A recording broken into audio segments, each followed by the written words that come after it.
Hello everyone, welcome back. कैसे हैं आप लोग? आशा करते हैं आप लोग बहुत अच्छे होंगे। डियर स्टूडेंट्स, आज सिलेक्टर्स बैच का हमारा दूसरा दिन है।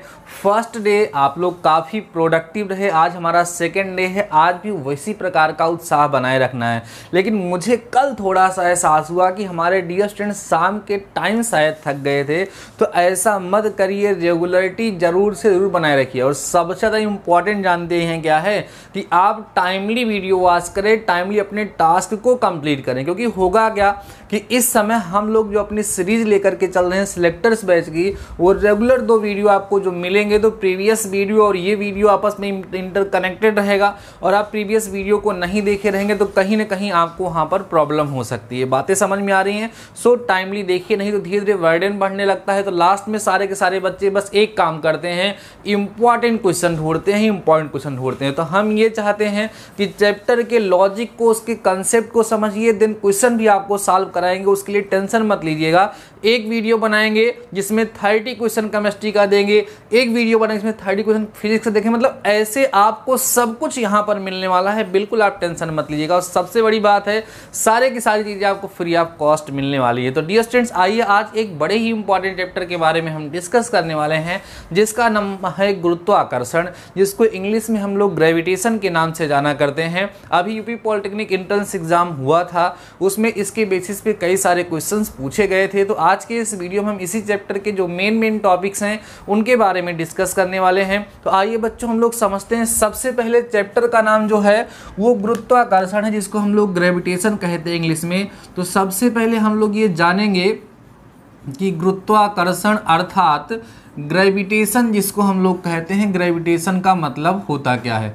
आराम से समझते चलिएगा सारे के सारे टॉपिक्स को, खूब बढ़िया से मन लगा करके। डियर स्टूडेंट्स, गुरुत्वाकर्षण का मतलब क्या होता है? डियर स्टूडेंट्स, सन 1686 में एक साइंटिस्ट थे जिनका नाम था न्यूटन। ध्यान समझिएगा, सन 1686 में न्यूटन नाम के साइंटिस्ट ने बताया कि इस पूरे ब्रह्मांड में, पूरे संसार में कहीं पर भी अगर किसी 2 पार्टिकल रखे हुए हैं तो एक दूसरे को आकर्षित करते हैं, उनके बीच में एक अट्रैक्शन फोर्स वर्क करता है। उसी अट्रैक्शन फोर्स को, उसी प्रबल आकर्षण बल को गुरुत्वाकर्षण बल, ग्रेविटेशन फोर्स के नाम से जाना जाता है।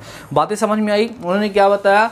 ऑल ओवर यूनिवर्स कहीं पर भी 2 ऑब्जेक्ट रखे गए हों तो उन दोनों ऑब्जेक्ट्स के बीच में हमेशा, 2 पार्टिकल्स के बीच में हमेशा एक फोर्स वर्क करता है जो उनको एक दूसरे की तरफ अट्रैक्ट करता है, एक दूसरे को खींचता है। इसी बल को ही उन्होंने कहा कि गुरुत्वाकर्षण बल के नाम से जाना जाता है। बातें समझ में आ रही हैं? गुरुत्वाकर्षण बल बच्चों हर एक ऑब्जेक्ट के बीच में लग रहा है। मैं खड़ा हूँ, यहाँ पर ये बोर्ड है, इस बोर्ड के बीच में और हमारे बीच में भी एक आकर्षण बल लग रहा है, लेकिन वो आकर्षण बल इतना कम है जिसका अनुभव हमें नहीं होता है और एक हैबिट सी पड़ जाती है। बातें समझ में आ गई? गुरुत्वाकर्षण बल, ग्रेविटेशन फोर्स क्या होता है, इसके बारे में सबसे पहले किसने बताया था? न्यूटन ने 1686 में, 1686 में इन्होंने सबसे पहले इसके बारे में बताया था।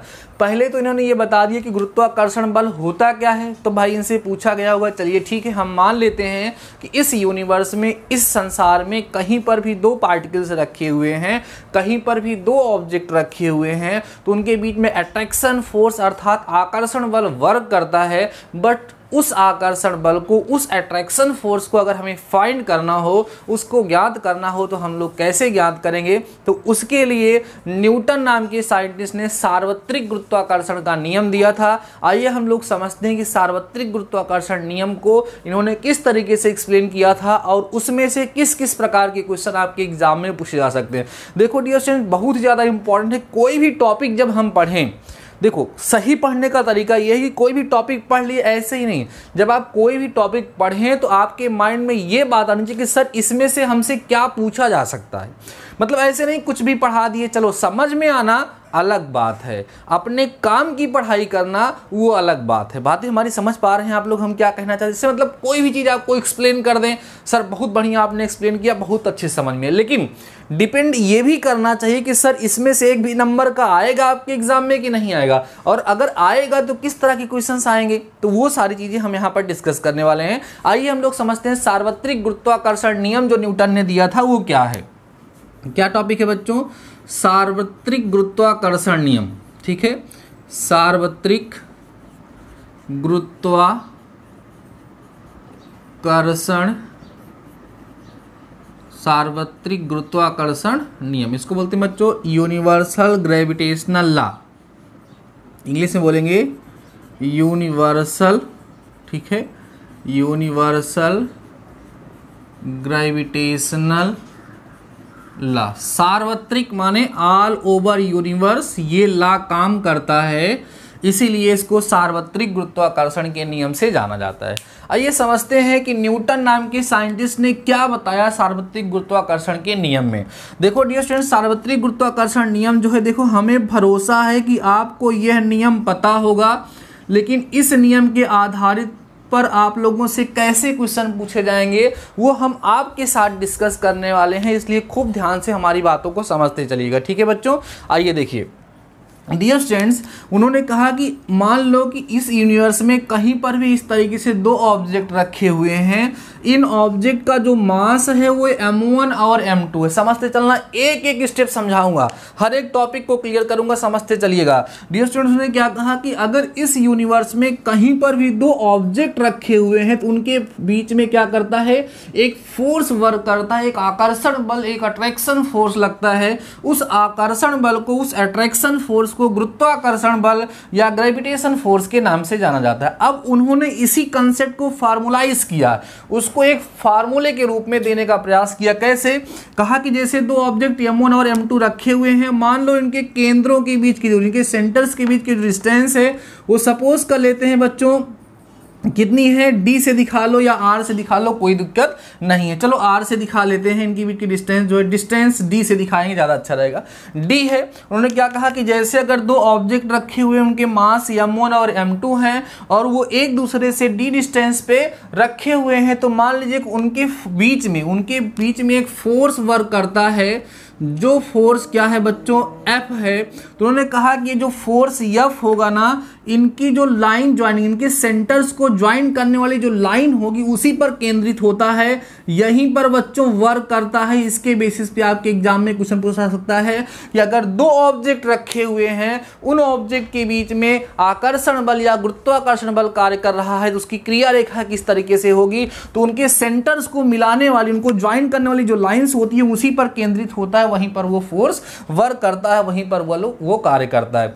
फिर उन्होंने कहा कि जो बल ये कार्य करता है, ये बल इन दोनों ऑब्जेक्ट के, इन दोनों वस्तुओं के द्रव्यमान के गुणनफल के समानुपाती होता है। पहले क्या बनाया इन्होंने बच्चों कि उनके बीच में लगने वाला फोर्स F उनके मास के प्रोडक्ट के डायरेक्टली प्रोपोर्शनल होता है, समानुपाती होता है, ऐसा इन्होंने पहला रिलेशन बताया। ठीक है, दूसरा इन्होंने बताया कि इनके बीच में जो लगने वाला फोर्स F होता है वो इनके बीच की डिस्टेंस के स्क्वायर के इनवर्सली प्रोपोर्शनल होता है, व्युत्क्रमानुपाती होता है, ऐसा इन्होंने बताया। मींस अगर कोई दो ऑब्जेक्ट रखे हुए हैं तो उन ऑब्जेक्ट्स के बीच में लगने वाला अट्रैक्शन फोर्स, लगने वाला गुरुत्वाकर्षण बल, लगने वाला आकर्षण बल उनके द्रव्यमान और उनके बीच की दूरी पर निर्भर करता है।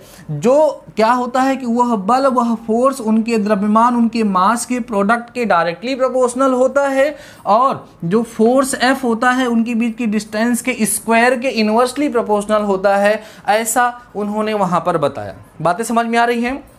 देखो बच्चों, यहां से निष्कर्ष क्या क्या निकलता है, देखो F is directly proportional to product of mass. Directly proportional का मतलब जिसका डायरेक्ट रिलेशन हो, मींस अगर इनके मास को हम इंक्रीज कराएंगे तो उनके बीच में लगने वाला अट्रैक्शन फोर्स, गुरुत्वाकर्षण बल भी क्या करेगा, इंक्रीज करेगा। जैसे नॉर्मल से क्वेश्चन आपके एग्जाम में आ सकता है कि दो ऑब्जेक्ट रखे हुए हैं 50-50 किलो के, उनके बीच के फोर्स में, ग्रेविटेशन फोर्स में क्या इफेक्ट पड़ेगा, उनका वेट अगर डबल कर दिया जाए तो बढ़ेगा कि घटेगा। उनका वेट अर्थात उनका मास जब बढ़ाया जा रहा है तो डायरेक्टली प्रोपोर्शनल होता है फोर्स, तो जब मास इंक्रीज करेगा तो उनके बीच में लगने वाला अट्रैक्शन फोर्स भी बच्चों क्या करेगा, इंक्रीज करेगा। और उनके बीच के डिस्टेंस को बढ़ाओगे, दूर दूर जब होंगे तो उनके बीच में लगने वाला अट्रैक्शन बल क्या होगा बच्चों, कम हो जाएगा। उनको पास पास करोगे तो उनके बीच में लगने वाला अट्रैक्शन फोर्स क्या होगा, बढ़ जाएगा। समझ में आ रही है बातें?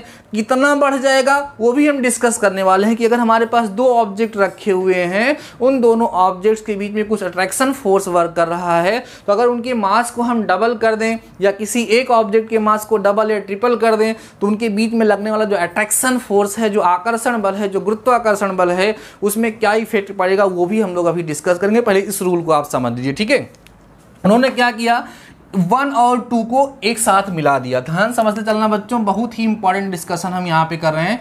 बोलेंगे फ्रॉम 1 एंड 2, ध्यान समझना बच्चों। उन्होंने क्या किया, फर्स्ट और सेकेंड को क्या कहा, फर्स्ट और सेकेंड को कहा कि मिला दीजिए, ठीक है। जब हमने इसको मिलाया तो यहाँ मिला बच्चों F is directly proportional to m1 m2 upon में d²। अब आपको फिजिक्स का रूल पता है, जब कभी भी प्रोपोर्शनलिटी का साइन हटेगा, जब कभी भी प्रोपोर्शनलिटी का साइन हटेगा तो यहाँ पर एक कांस्टेंट आएगा।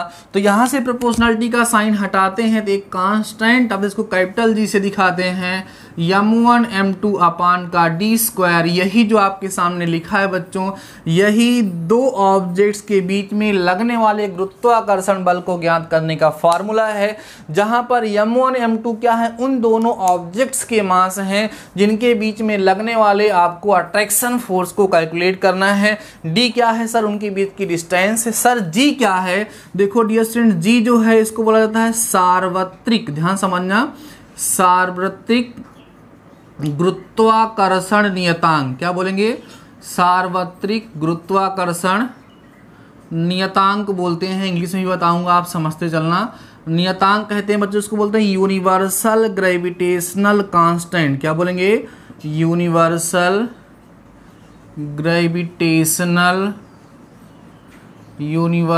ग्रेविटेशनल कांस्टेंट बोलते हैं डियर स्टूडेंट्स को, ठीक है। इसकी जो वैल्यू होती है जी की, वो 6.67 इंटू 10⁻⁻11 न्यूटन मीटर स्क्वायर पर केजी स्क्वायर होता है। इसकी एक्सपेरिमेंटल वैल्यू सबसे पहले कैवेंडिश ने की थी ज्ञात। किसने की थी, कैवेंडिश नाम के साइंटिस्ट ने इसकी वैल्यू सबसे पहले ज्ञात की थी। इसकी वैल्यू होती कितनी है sir, G equal to 6.67 into 10⁻11 newton metre square पर केजी स्क्वायर। जैसा इसका नाम है सार्वत्रिक गुरुत्वाकर्षण नियतांक, वैसे ही इसका काम है ये ऑल ओवर यूनिवर्स बच्चों। G की वैल्यू जो कांस्टेंट होती है, वो कांस्टेंट होती है, वो उतनी ही होती है। इतनी बातें समझ में आ रही हैं। आइए अब एक छोटा सा टॉपिक हम इसी की बेसिस, देखो बच्चों, अभी तक मैंने आपको समझाया कि गुरुत्वाकर्षण का मतलब होता क्या है, ग्रेविटेशन का मतलब होता क्या है, कि इन्हीं दो ऑब्जेक्ट्स के बीच में जो लगने वाला गुरुत्वाकर्षण बल होता है, ग्रेविटेशन फोर्स होता है, वो कैसे ज्ञात किया जाता है, ये हम लोगों ने डिस्कस कर लिया। अब हमारा टॉपिक है कि अगर अर्थ सरफेस पे कोई ऑब्जेक्ट रखा हुआ हो, अगर पृथ्वी तल पर कोई ऑब्जेक्ट रखा हुआ है, तो पृथ्वी द्वारा, अर्थ द्वारा उस ऑब्जेक्ट पे कितना अट्रैक्शन फोर्स अप्लाई किया जाता है, उसके बारे में हम लोग डिस्कस करने वाले हैं। लेकिन पहले आप कमेंट सेक्शन में जाकर के ये बता दीजिए कि वीडियो आपको कैसा लग रहा है, मज़ा आ रही है या नहीं मज़ा आ रही है, आपको सिलेक्टर्स वाली फीलिंग आ रही है या नहीं आ रही, मतलब समझ रहे ना हमारी बात को। एक डेडिकेशन मिलता नहीं, तो जब आपको वीडियो अच्छा लगने लगता है, कंसेप्ट आपको समझ में आने लगता है, तो आप कहीं ना कहीं भूल जाते हो। तो अभी तक वीडियो को लाइक नहीं किया हो तो लाइक कर दो, और चैनल पे नए हो सब्सक्राइब कर दो। साथ ही साथ कैसा लग रहा है वीडियो बताइए, आगे हम बढ़ते हैं।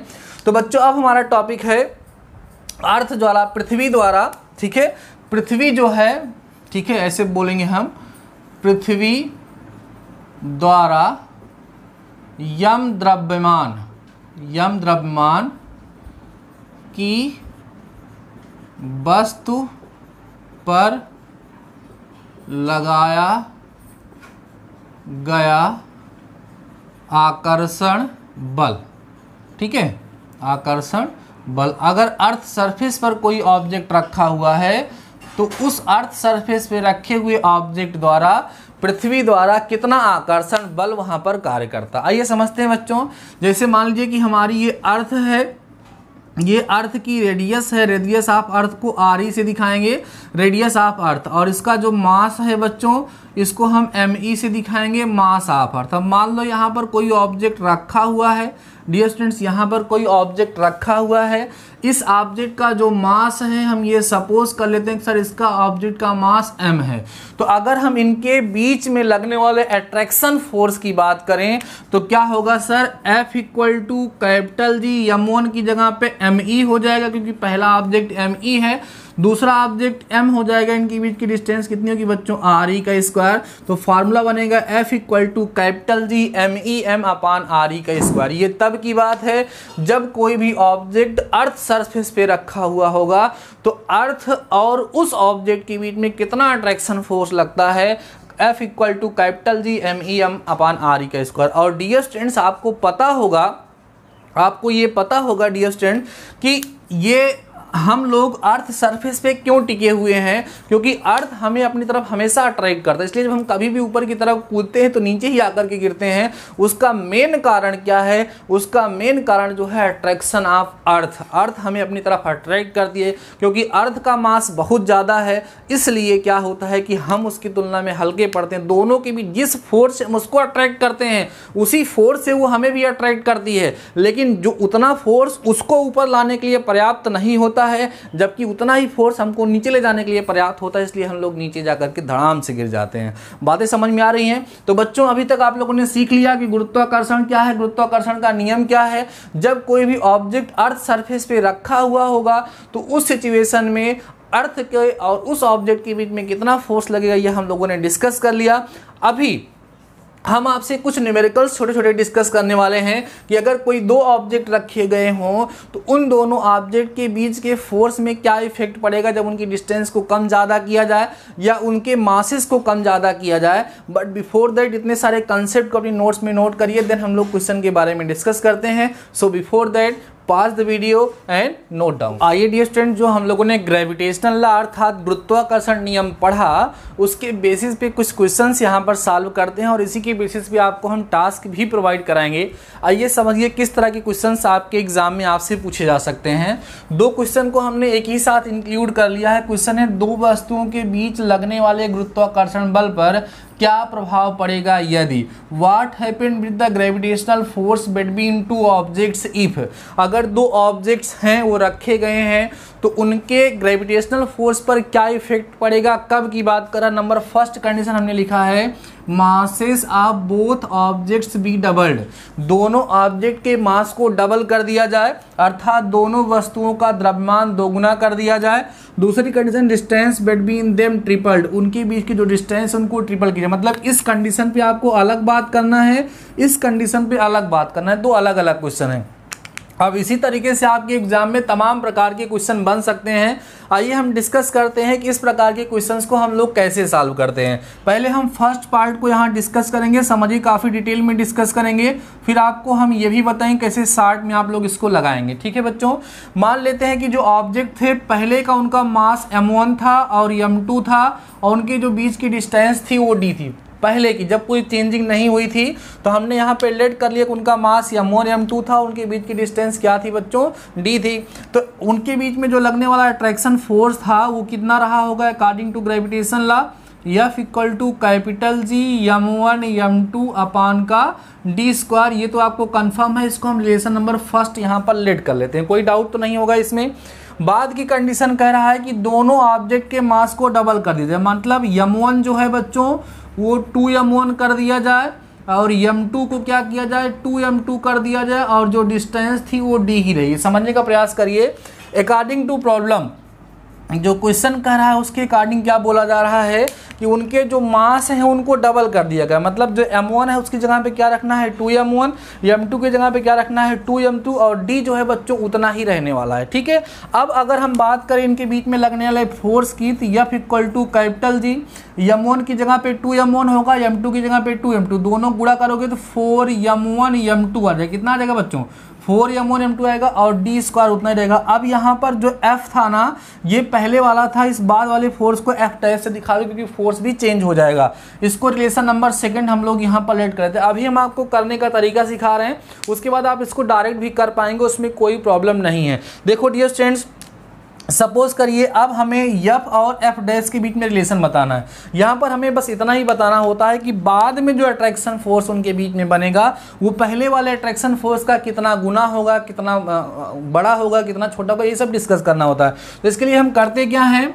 इस रिलेशन फर्स्ट को बच्चों रिलेशन सेकंड से डिवाइड कर देते हैं। ठीक है, रिलेशन फर्स्ट को हम रिलेशन सेकंड से क्या करते हैं, डिवाइड। देखो बच्चों क्या मिलेगा आपको, या सेकंड को फर्स्ट से डिवाइड करोगे तो ज़्यादा मज़ेदार रहेगा क्योंकि सेकंड की वैल्यू निकालनी है। तो हो जाएगा एफ डैश अपान का F equal to capital G 4 m1 m2 upon D square, और पूरे का अपान हो जाएगा बच्चों यहाँ पर capital G m1 m2 upon में डी स्क्वायर। देखो डी स्क्वायर से D square cancel, m1 m2 से m1 कैपिटल जी से कैपिटल जी कैंसिल हो गया। तो एफ डैश अपान में एफ इक्वल टू कितना मिल गया सर, 4 मिल गया। तो F dash is equal to 4f हो गया। मतलब ये जो बाद वाला ग्रेविटेशन फोर्स आया है ये बाद वाला है, बाद में जो कंडीशन के बाद, और ये कब का है, पहले का है। इसका मतलब ये है कि हमसे यहाँ से हमको रिजल्ट क्या मिल रहा है कि अगर हम दो ऑब्जेक्ट रखे गए हैं उनके मास को डबल कर दे तो उनके बीच में लगने वाला जो अट्रैक्शन फोर्स है डियर स्टूडेंट्स वो पहले लगने वाले अट्रैक्शन फोर्स का 4 गुना हो जाएगा, 4 टाइम्स हो जाएगा। क्लियर हो रही हैं बातें आप लोगों की, नहीं हो रही हैं? आराम से समझ में आ रहा होगा। अब सुनो, अगर बच्चों हम केवल, अब देखो इसी पर कैसे कैसे ट्रिक बनेगी। अगर एग्जाम में आता है कि उसके ग्रेविटेशनल फोर्स पे क्या इफेक्ट पड़ेगा जबकि केवल एक ही ऑब्जेक्ट को मास को डबल किया जाए। जब केवल एक ऑब्जेक्ट की मास को डबल करोगे तो ये 2 नहीं आएगा, जहां 4 आया है वहां कितना आएगा, 2। जितना टाइम उसको बढ़ाओगे उतना टाइम उसका फोर्स भी बढ़ जाएगा, क्योंकि जो फोर्स है वो जो हमारे जो फोर्स है उसमें जो ऑब्जेक्ट्स हैं उनके जो मास हैं उनके डायरेक्टली प्रोपोर्शनल है। अगर उन ऑब्जेक्ट्स के मास को इंक्रीज कराया जाएगा, उनको बढ़ाया जाएगा, तो उनके बीच में लगने वाला जो फोर्स है, जो ग्रेविटेशनल फोर्स है बच्चों, वो भी क्या करेगा, इंक्रीज करेगा। अगर मान लो कहा जाता है कि दोनों ऑब्जेक्ट के मास को 3 टाइम कर दिया जाए तो 3 × 3 कितना बढ़ जाएगा, 9 बढ़ जाएगा। मींस उनके बीच में जो अट्रैक्शन फोर्स होगा वो 9 टाइम्स हो जाएगा।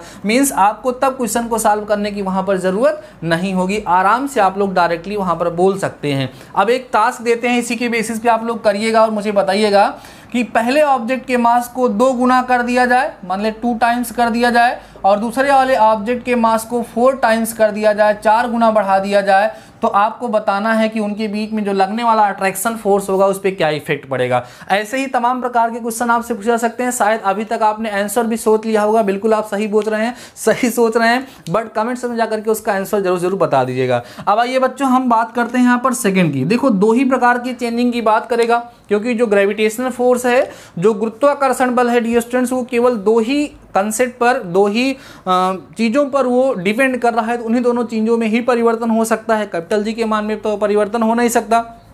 तो देखो यहाँ पर अब सेकंड कंडीशन की बात करें तो m1 m2 और d ऐसे ले लेंगे, पहला इक्वेशन यहीं तक बनेगा। अब जो मास है उसमें कोई चेंजिंग नहीं हो रही है, लेकिन जो डिस्टेंस है उसको कह रहा है कि पहले का कितना गुना कर दिया गया सर जी, 3 गुना कर दिया गया। यहाँ पर कितना हो गया, 3d हो गया। समझ मेरी बात? अब ये तो आपके माइंड में पहले से ही क्लियर हो जाना चाहिए कि अगर डिस्टेंस को बढ़ा रहे हैं तो उनके बीच में जो लगने वाला आकर्षण बल है, उनके बीच में जो लगने वाला गुरुत्वाकर्षण बल है वो डिक्रीज करेगा। अब कितना डिक्रीज करेगा आइए हम डिस्कस कर लेते हैं।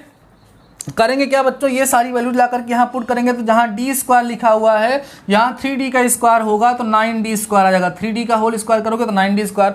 फिर से यहाँ पर ला करके वैसे ही डिवाइड करेंगे तो यहाँ पर जहाँ पर d स्क्वायर लिखे हो यहाँ पर आप लिखोगे बच्चों कितना, 9d स्क्वायर। यहाँ सब कुछ कटेगा, बस यहाँ पर क्या बचेगा, 9 बचेगा। तो यहाँ पर जब आप इसको सॉल्व करना स्टार्ट करोगे डियर स्टूडेंट, देखो क्या बचेगा, f dash upon f is equal to आपको यहाँ से 1/9 केवल बच जाएगा। तो f डैश इक्वल टू आपको f/9 हो जाएगा। इसका मतलब बाद का जो अट्रैक्शन फोर्स होगा, बाद में लगने वाला जो गुरुत्वाकर्षण बल होगा, वह गुरुत्वाकर्षण बल, वह ग्रेविटेशनल फोर्स जो होगा पहले का 1/9 हो जाएगा। अब इसके लिए ट्रिक क्या है, देखो जैसे अगर 2 टाइम्स डिस्टेंस बढ़ाओगे तो 4 टाइम्स कम हो जाएगा 1/4, क्योंकि वही d का स्क्वायर हो जाएगा बच्चों। यहाँ पे ना भाई d को 2d करोगे तो जहाँ 9d स्क्वायर है यहाँ 4d स्क्वायर आएगा। तो जहाँ पर यहाँ पर आपका 1/9 है यहाँ 1/4 आएगा, और जब 1/4 आएगा तो 1/4 टाइम्स वहाँ पर कम हो जाएगा। अच्छा, इसी के बेसिस पे क्वेश्चन भी पूछ सकता है आपसे, बोलते हैं आप इसको करके दिखाएंगे हमें और आंसर बताएंगे टास्क में। अगर उसकी डिस्टेंस को आधी कर दी जाए तो क्या इफेक्ट पड़ेगा, और उसकी डिस्टेंस को 1/3 कर दिया जाए तो क्या प्रभाव पड़ेगा। देखो दूरी को कम किया जा रहा है, दूरी को कम किया जा रहा है तो जाहिर सी बात है कि उनके बीच में लगने वाला अट्रैक्शन फोर्स बढ़े। कितना बढ़ेगा, इसी का स्क्वायर कर दो 4 टाइम बढ़ जाएगा, इसी का स्क्वायर कर दो उतना टाइम बढ़ जाएगा। बट आप करने का प्रयास करना और मुझे कमेंट सेक्शन में जाकर के बताना कि इस क्वेश्चन को आप लोग कैसे सॉल्व करेंगे। तो डियर स्टूडेंट्स, अभी आप लोगों को ये समझ में आ गया होगा ग्रेविटेशन अर्थात गुरुत्वाकर्षण का मतलब होता क्या है। गुरुत्वाकर्षण की खोज किसने की थी, कैपिटल जी के बारे में सबसे पहले किसने बताया था। ये सारी बातें क्लियर हो गई और इसके बेसिस पे आपके एग्जाम में क्वेश्चंस कैसे पूछे जा सकते हैं वो भी हमने आपके साथ डिस्कस कर लिया। अब आइए हम लोग अपने नेक्स्ट टॉपिक की तरफ चलते हैं बच्चों, जिसका नाम है कैपिटल जी और स्मॉल जी में संबंध। Relation between small G and capital G बहुत ही इंपॉर्टेंट रिलेशन है, इसके बारे में डिस्कस करेंगे। उसके बाद बच्चों हम स्मॉल जी की वैल्यू के बारे में डिस्कस करेंगे, जिसके बेसिस पे क्वेश्चंस काफ़ी ज़्यादा पूछे जाते हैं कि स्मॉल जी की वैल्यू ऊपर जाने पे बढ़ेगी या घटेगी, स्मॉल जी का मान चंद्रमा पे कितना होता है, ठीक है, पृथ्वी के केंद्र में स्मॉल जी का मान कैसा क्या होगा, ये सारे के सारे क्वेश्चन पूछे जाते हैं। तो उन सभी क्वेश्चंस का जवाब अभी आपको मिलने वाला है, फटाफट से ध्यान से समझते चलिएगा। कैसा लग रहा है वीडियो भाई, अच्छा लग रहा है तो बोलते जाओ ना, 2-2 बार बोलो सर अच्छा लग रहा है, समझ में आ रहा है, प्लीज़ कंटिन्यू। तो हम कंटिन्यू करते रहेंगे। आइए डिस्कस करते हैं। कई सारे बच्चे कमेंट सेक्शन में जाकर के कुछ ऐसे कमेंट्स कर देते हैं कि अच्छा नहीं लगता है, ठीक है, उनको ऐसा लगता है कि देखो आपको जो पढ़ाया, कई एक बच्चे ने अभी कमेंट्स में जाकर के बोला कि सर मेंसुरेशन गायब कर दिया आपने। ऐसा नहीं है, थोड़ा सा शेड्यूल चेंज हो गया ना, तो उसके बेसिस पे हम वर्क करना स्टार्ट कर दिया। अभी तो मेंसुरेशन की बारी बाद में आएगी, तो एकदम work by work one by one करके हम लोग डिस्कस करेंगे तो ज़्यादा फार्मूला आपको समझ में आएगा, ज़्यादा कंसेप्ट। हमेशा बच्चों ध्यान रखिएगा, मेरे साथ आपको प्रिपरेशन करनी है तो DCD फार्मूला याद रखिएगा जरूर, ठीक है, ठीक है। आपको DCD चलो हटाते हैं, DD फार्मूला याद रखिएगा, क्योंकि DD मैथमेटिकल सोल्यूशन का नाम है अपना। तो आपको DD फार्मूला हमेशा याद रखना है। D मतलब डेडिकेशन होता है और D मतलब डिसिप्लिन होता है। तो डेडिकेशन प्लस डिसिप्लिन दोनों आपके अंदर होना चाहिए। अपने लक्ष्य को प्राप्त करने की आपके अंदर जिज्ञासा है, बहुत अच्छी बात है। अपने लक्ष्य की तरफ आप निरंतर अग्रसर हैं, उसकी तरफ बढ़ रहे हैं, बहुत अच्छा लगता है। बट आपका जो डिसिप्लिन है वो कहीं भी डिस्टर्ब नहीं होना चाहिए, किसी के बहकाए में नहीं आना है। कई सारे बच्चे आकर के बोलते हैं कि सर वो वाले चैनल की आप कॉपी कर रहे हैं, सर वो आपकी तरह ही पढ़ाते हैं, सर आप उनसे ज़्यादा अच्छा पढ़ाते हैं। प्लीज़ डियर स्टूडेंट्स, किसी से मेरा कंपैरिजन मत करिए, सबका मिशन एक जैसा है, सभी लोग अच्छा काम कर रहे हैं, कोई ख़राब नहीं है, सभी लोग मुझसे अच्छे हैं, बस मैं इतना जानता हूँ। और मेरा काम बस इतना सा है कि जितना हो सकता है बेस्ट से बेस्ट मैं अपने एक्सपीरियंस की बेसिस पे आपको प्रोवाइड करा सकता हूँ। बस इतना ही मैं आपको विश्वास दिलाता हूँ कि आपको कहीं से भी कुछ भी कम नहीं मिलेगा। बट किसी से कंपैरिजन मेरी मत करिए, किसी चीज़ की तुलना करने की ज़रूरत नहीं होती, आपको सेल्फ स्टडी करने की ज़रूरत है, खुद से पढ़ाई करने की ज़रूरत है। कई सारे बच्चे हैं, चले उसका प्रचार करें, वहाँ प्रचार करें, दुनिया भर के लोग आकर के कमेंट सेक्शन में जाकर के अपना लिंक दे करके चले जाते हैं, उससे कोई प्रभाव पड़ने वाला नहीं है, ठीक है। बट आप अपनी प्रिपरेशन को ध्यान से आगे की तरफ बढ़ते रहिए और DD फार्मूले को हमेशा लर्न रखिएगा, याद रखिएगा, डिसिप्लिन प्लस डेडिकेशन, ठीक है। आइए बच्चों समझते हैं स्मॉल जी तथा कैपिटल जी में संबंध। स्मॉल जी जिसको हम लोग क्या कहते हैं, गुरुत्वीय त्वरण कहते हैं, ठीक है, और कैपिटल जी को क्या बोलते हैं, सार्वत्रिक गुरुत्वाकर्षण नियतांक, ठीक है, यूनिवर्सल ग्रेविटेशनल कांस्टेंट, ठीक है। तो हम लोग पढ़े हुए हैं बच्चों यहाँ पर क्या, relation between small G and capital G. Small G और कैपिटल जी में क्या रिलेशन होता है ये हम यहाँ पर डिस्कस करने वाले हैं, और इसी के बेसिस पे हम स्मॉल जी की वैल्यू के बारे में भी बच्चों डिस्कस करेंगे, ठीक है। आइए समझते हैं। अभी हमने आपको बताया बच्चों कि जैसे ये कोई ऑब्जेक्ट है जिसका मास m है, ये हमारी अर्थ है, ये अर्थ है, इसका अर्थ का जो मास है वो me है। इसकी जो रेडियस है हमने आपके साथ डिस्कस किया, इसकी रेडियस को हम re से दिखाते हैं। तो इस ऑब्जेक्ट जिसका मास यहाँ पर कितना दिया है सर, m दिया है, तो इस ऑब्जेक्ट और अर्थ के बीच में जो लगने वाला अट्रैक्शन फोर्स है वो F = capital G me m/r² के इक्वल होता है। पता है आपको, अभी अभी हम लोगों ने डिस्कस किया था। ठीक है बच्चों, अब देखो यहाँ से क्या रिलेशन मिलेगा। हम यहाँ पे बोल सकते हैं बच्चों वी नो दैट, ध्यान समझिएगा, हम जानते हैं कि f जो है बच्चों उसकी वैल्यू mg होती है। f इक्वल टू क्या होता है, mg। तो जहाँ पर f है डियर स्टूडेंट्स वहाँ पर हम mg लिख सकते हैं, is equal to capital G m/r² का स्क्वायर। अब देखो स्मॉल m से स्मॉल m कैंसिल हो जाएगा, तो G is equal to capital G m/r² का स्क्वायर। ठीक है, तो ये स्मॉल जी और कैपिटल जी में रिलेशन होता है, हमेशा के लिए आप लोग ध्यान रखिएगा।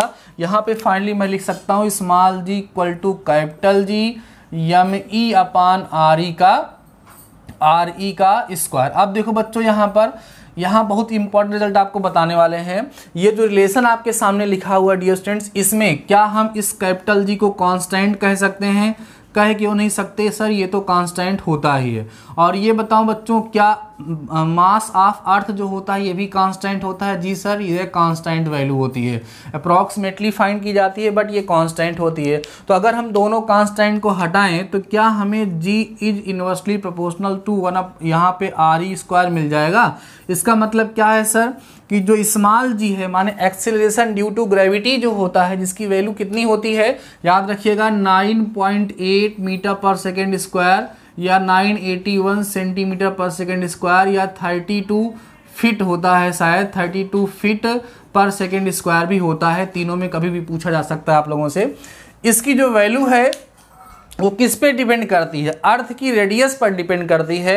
अर्थ की रेडियस कम ज़्यादा होगी तो जी की वैल्यू कम ज़्यादा हो सकती है। तो क्या सर अर्थ की रेडियस कांस्टेंट होती है? नहीं। आप लोग बहुत पहले से पढ़ते हुए आ रहे हो बच्चों कि हमारी जो अर्थ है, हमारी जो पृथ्वी है वो कैसी है? इलिप्टिकल है। इलिप्टिकल का मतलब होता है बच्चों दीर्घ वृत्ताकार है, अर्थात जिसको हम कहते हैं चपटी है, दीर्घ वृत्ताकार है अर्थात चपटी है। तो इसलिए इसकी रेडियस यहाँ पर, ठीक है, जब हम अक्ष की बात करते हैं, अक्षों की बात करते हैं यहाँ पर एक्सिस पे, तो इसकी रेडियस यहाँ पर ज़्यादा होती है, जबकि हम पोल पे, ध्रुव पे बात करते हैं इसकी रेडियस कम होती है। तो डियर स्टूडेंट, जहाँ पे रेडियस ज़्यादा होगी वहाँ पर जी की वैल्यू क्या होगी? कम होगी। तो यहाँ पर इसकी वैल्यू क्या होगी? कम होगी। और जहाँ पे रेडियस कम होगी वहाँ पर इसकी वैल्यू क्या होगी? ज़्यादा होगी।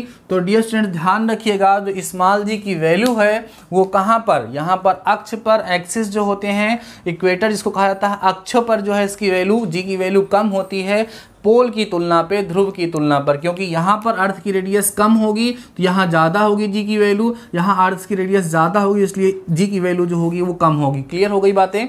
उसके बाद जी की वैल्यू जो है बच्चों और किस टॉपिक पर डिपेंड करता है? जी की वैल्यू जो है बच्चों वो कांस्टेंट नहीं होती, वो बढ़ती घटती रहती है। अगर हम अर्थ सरफेस के ऊपर जाते हैं तब भी जी की वैल्यू डिक्रीज करती है, और अर्थ सरफेस के नीचे जाते हैं, पृथ्वी तल के नीचे जाते हैं, तो वहाँ पर भी जी की वैल्यू क्या होती है? डिक्रीज होती है। ये होती है डिपेंडेंसी ऑफ स्मॉल जी की डिपेंडेंसी। ठीक है बच्चों, समझ में आ गया आप लोगों को? तो आज के इस वीडियो में हमने आपको ग्रेविटेशन के बड़े ही इंपॉर्टेंट टॉपिक के बारे में डिस्कस करके दिखाया है। आशा करते हैं कि इस वीडियो में जितने भी कंसेप्ट मैंने आपको सिखाया है सारे के सारे आपको समझ में आ गए होंगे। अभी इस चैप्टर से रिलेटेड कुछ टॉपिक्स और बचे हुए हैं, उनके बारे में भी हम नेक्स्ट वीडियो में डिस्कस करेंगे। अभी आज के इस वीडियो में बस इतना ही बच्चों, और जो टास्क हमने आपको दिया उस टास्क को जरूर कंप्लीट करिए और कमेंट सेक्शन में जाकर के उसका आंसर बताना बिल्कुल मत भूलिएगा। डियर स्टूडेंट्स, कल की वीडियो में हमने टास्क दिया था, उसका आंसर कई सारे बच्चों ने कमेंट सेक्शन में जाकर के बताया था। इस वीडियो में मैंने सोचा था उसको डिस्कस कर देंगे, लेकिन काफ़ी वीडियो धीरे धीरे लॉन्ग हो रहा है, तो हम उसका आंसर आपको नेक्स्ट वीडियो में डिस्कस करके बताएंगे। कई सारे बच्चे उसको सही भी किए थे, बट हम उसको डिस्कस कर लेंगे, उसमें कोई दिक्कत नहीं है। अभी इस वीडियो में जो टास्क दिया गया है उसको आप लोग कंप्लीट करिए, और जो सिलेक्टर्स वाली फीलिंग है आपके अंदर वो जरूर से ज़रूर आनी चाहिए। तो कैसा लग रहा है आप लोगों को कमेंट्स में जाकर के बताना बिल्कुल मत भूलिएगा। तो ठीक है बच्चों, आज के इस वीडियो में इतना ही। तब तक के लिए शानदार रहिए, मस्त रहिए, सिलेक्टर्स वाली फीलिंग अंदर लाते रहिए। मिलते हैं नेक्स्ट वीडियो के साथ, तब तक अपना ख्याल रखिए।